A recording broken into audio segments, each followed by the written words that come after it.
Hey Fast Life fam, welcome back and Happy New Year. I hope you're ready to kick off 2026 with a bang and make it your healthiest year yet. I know I am. This year, I want to help you feel lighter, more energized, and in control of your eating habits. And if you're new here, my name is Shelly. I am an RN turned health and wellness coach, and I help busy people lose weight and get healthy with alternate day fasting. So if you're new to alternate fasting, stay tuned. If you're getting back on track with ADF after the holidays, there's something for everyone.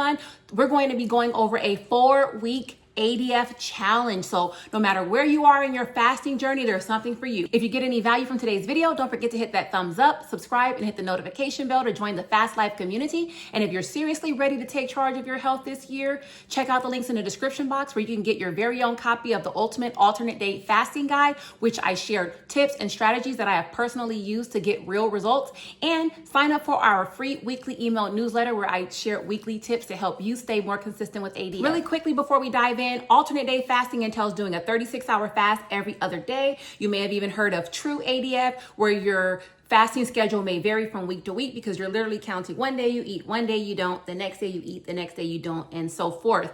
But for me, I have done, and for a lot of us, we do 3 fasting days a week, 3 36-hour fasts, and you can pick the days that fit with your life. Now, you may be wondering, why fast at all? Here's the deal. Fasting helps you regulate your hunger hormones, your cravings. It gives your body a chance to repair itself and to heal without constant food intake. And it also promotes your body's natural ability to tap into your stored fat and use that for fuel. Before fasting, I was 242 pounds, and at 5'4", I felt it. I was obese. I was tired, irritable. My joints hurt.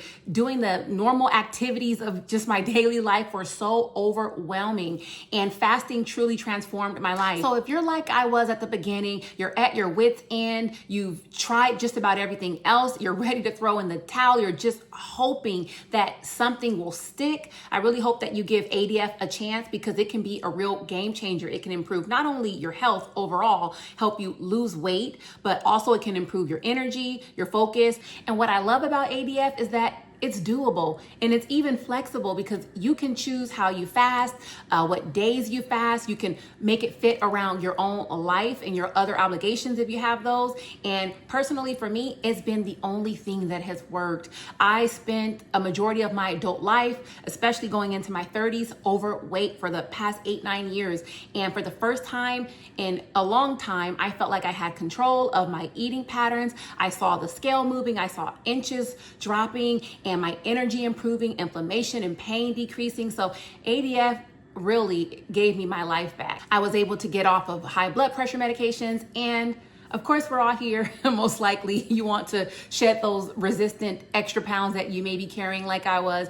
It helped me lose weight. So as of now, I've lost 70 pounds just with ADF. Now, I do combine that with walking and a healthy whole food diet. I keep my carbs a little lower, but ADF has been the primary tool that I have used to lose the weight. All right, let's get started with our 4-week alternate day fasting challenge, starting with week 1. I call this first week the foundation and environment reset. Why? Because we're not just going to jump into fasting without any preparation. I truly believe that working my way up to it and setting a strong foundation and building healthy habits is what allowed me to see results and stick with ADF. So we're not just jumping right into fasting. Think of this week as a time to prepare your mind, your body, your habits, your environment, setting yourself up for success. So fasting starts to feel natural and not forced. It starts to become a part of who you are, a part of your daily life, and just another one of your healthy habits. So what did I focus on personally for week 1? How did I get started? Well, first things first, I cleared out my pantry. Now, I don't like to waste food. I had a lot of crackers, cookies. I even had chips. I had so much junk food in my pantry. And looking back, I can't even believe it. But anyways, the first thing I did was to get rid of those things. I gave some to my friends. I know I don't feel so good about it now, because you don't want to pawn off junk food on your friends. But hey, at that time, I felt better than throwing it away. And if they wanted it, they could take it. So I gradually started getting rid of the cookies, the crackers, the rice, the white bread out of my pantry. And trust me, this is going to make things so much easier for you. Step 2 was to restock my refrigerator with healthy food. So veggies. At that time, I started eating a lot of baby carrots. They just tasted really crunchy and sweet. And so I was looking for substitutes to really kind of get my cravings under control. And yes, at first it was hard, because when you're used to eating chips, cookies, you can't just expect that one day you're going to magically like yogurt and chia seed pudding. So that was some time until I was able to really overhaul my diet completely. But initially I just started off with doing things like a baby carrot, sugar snap peas, veggies that tasted crisp and sweet to me and kind of fulfilled that crunchy craving I was looking for. I would dip it in things like hummus, Greek yogurt. So I started doing that. I stocked up on chicken, ground beef, salmon I really liked. I also started doing a lot of nuts. So walnuts, pecans, macadamia nuts. And so I really just did a massive overhaul that way. And I also started stocking up on leafy greens, spinach, arugula, all of those whole foods that were going to help me make easier choices. So the whole point of clearing out the pantry was so that I had no access. When you're really trying to establish a new foundation, it helps to just get the temptation out of the way until you're able to build in that the discipline and the self-control. So even if you have some junk around you, when you have strong foundation, healthy habits, you won't even reach for it. The third thing I did was I started to hydrate. Water is so important. We need it in our body. Our bodies are made of mostly water. So water is required for optimum health. So I started off with the recommendation of the 8 cups. I quickly realized for me with my size, that was not enough. And I moved up to 10 cups and then a little bit more. So 8 ounces in a cup. And then I started doing anywhere from 100 to about 120 ounces of water. And that was like the sweet spot with me. And so I was really just creating those smaller, healthier habits that would set me up for success with fasting. Because when you start fasting, you're doing the 36 hours, keeping hydrated. And then even for many of us, eventually adding some electrolytes is what's really going to help you get through. So if you're not big on drinking water, just doing that one thing in week 1 can make a world of difference and help set the tone for your fasting. So I had to get a water bottle. Initially, I started off with a huge water bottle that was actually about 120 ounces.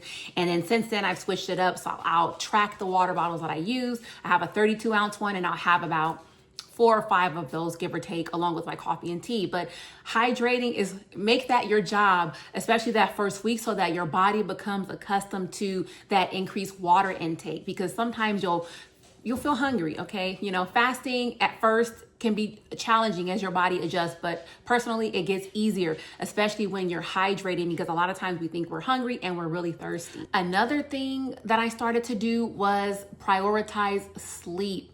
I stopped putting everything else before myself, before my sleep hygiene. That meant that I would have to put my phone away a little bit earlier, turn off Netflix. And that was really hard at first. But what I started to realize is that after a couple of failed fast days, that what went wrong was that I didn't get enough sleep. So maybe you're doing what you consider to be everything else right, but then you get to the fast day and you're struggling. And so for me, I had to assess what was going on. And I realized that I was not getting enough sleep. So that first week, I not only got my water, overhauled my pantry, got some healthy foods, but I started sleeping like it's my job. My sleep is a priority. I let everyone in my family, my teenagers know, hey, keep it down, because mama has to sleep. So when you're not sleeping, your cortisol is raising, and you'll find that most oftentimes you're a lot hungrier the next day. Just realizing that I'm a lot more sensitive to lack of sleep. And so I had to make that a priority, getting 7 to 8.5 hours of sleep. And even on weekends or a day off, I even throw in a nap, but bare minimum 7 hours, even 8 is even better. Prioritizing sleep, because realizing that sleep it's not optional. It's integral to being able to lose weight. The 5th thing I started doing was nightly fasting. So we can take advantage of our natural sleep period as a fasting period. So what I started doing is, whereas before I'd be snacking from sun up to sun down, I'm telling you, I'd roll out of bed, barely get any water, and I'm looking for the first thing I can put in my mouth for breakfast because I'm hungry. That was at my heaviest weight. And then by 10 o'clock, 10:30, and if it were a weekend, 11 o'clock, even sometimes 12 in the morning, I'd be reaching for some snacks or crackers or chips in the pantry, eating from literally sun up to sundown, even before sun up. So a big change for me segueing into alternate day fasting was just doing a nightly fast. We already sleep the 7 to 9 hours. So why not take advantage of that? So what I started doing is eating dinner a lot earlier. I was somewhere in the beginning around maybe having my last meal sometime around 7:30 or 8, give or take, and trying by 7 p.m. And then I eat my breakfast instead of rolling out of bed and eating breakfast at 5:30 and 6. I start eating breakfast at around 8 or 9. So somewhere between 7 p.m. I'd stop dinner and around 8 or 9 I'd have breakfast. So already I was getting in, 11 to 13 or so hours, give or take, of natural fasting where I wasn't craving food because my body was asleep. And so that just gets your body accustomed to fasting, taking advantage of that natural sleep time. And the sixth thing I did was I got my body moving. Now, I didn't go into a gym. I simply stepped outside my front door and walked my dog. And the very first thing actually before even doing that was getting in my backyard and just walking in circles. It was just the easiest thing for me to do. I was at a weight where I wasn't feeling comfortable showing up at the gym. I wasn't feeling comfortable to just be out and about and doing all the active things. I was tired. I was irritable at that time. I was working night shift. I was just not in a place where I really wanted to be out and seen. And I really didn't have the energy on days off, to be honest. So I started walking in my backyard. I'd get up a little bit earlier and take like a 30 or 45-minute walk around the block with my dogs. And so I just started getting my body moving. I tried to stand a little bit more. So even if I was inside and let's say I was on my computer, I'd stand. And if I was watching TV, because it's tough to change everything all at once. Come on, I was still watching my Netflix. But I said, what if I get on the treadmill and walk while I'm watching? And before I knew it, I was able to do 20 minutes, 30 minutes, 45 minutes, and then an hour, and even more, way more now. But just getting my body moving, standing up and at home on the computer, walking in the backyard, walking the dogs, you're really setting the healthy habits that are going to set you up for success. So those 6 things I did during that first week.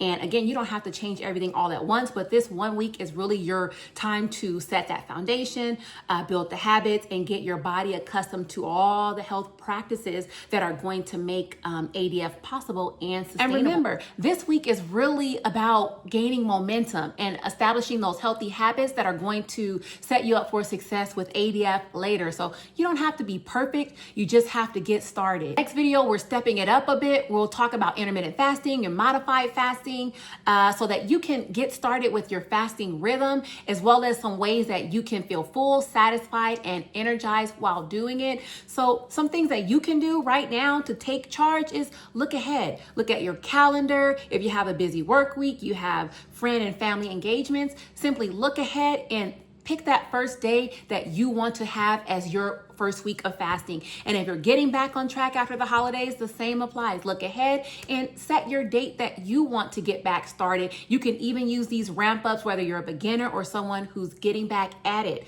So pick your day, set that date, and commit to it. This video is part 1 of a 4-part series where we're doing a 4-week ADF challenge. So be sure to hit that notification bell so that you know when the next videos drop. 2026 is your year. We can do this together. And until next time, thank you for watching. Comment down below, share where you are in your journey, and I will see you in the next video.